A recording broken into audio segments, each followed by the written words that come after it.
Awe, de caso aqui, Telefone para a Juventude, está celebra junto com o Stichting APB, aniversário, não? E organiza um colégio tour.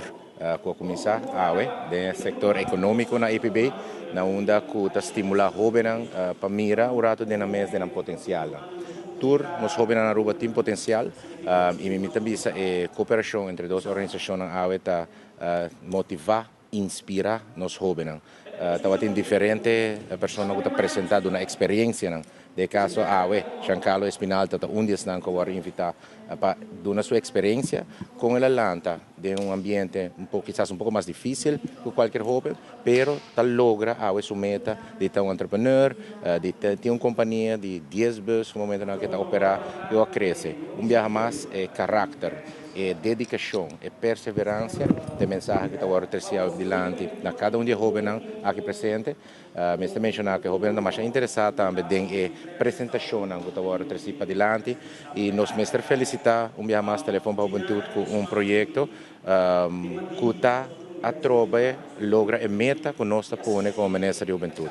Nós queremos criar líderes no nosso país, e documento Generation of Leaders está consistir de 4 ministérios que põe esforço de nós jovens e Telefone para a Juventude está uma organização que forma parte do manejo integral da juventude.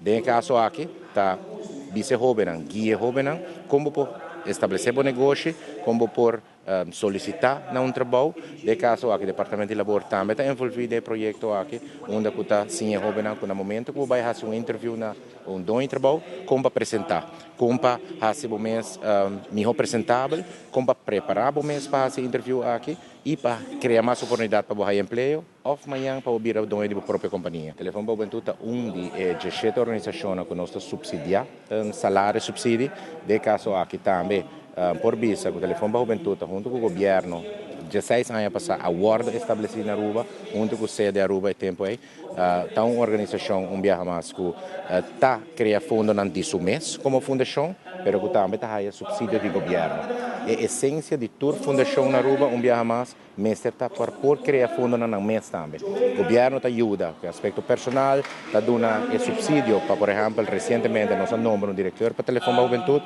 para que não por seguir essa tarefa aqui, e me mestre disse que o Telefone para a Juventude está sendo hobby positivo.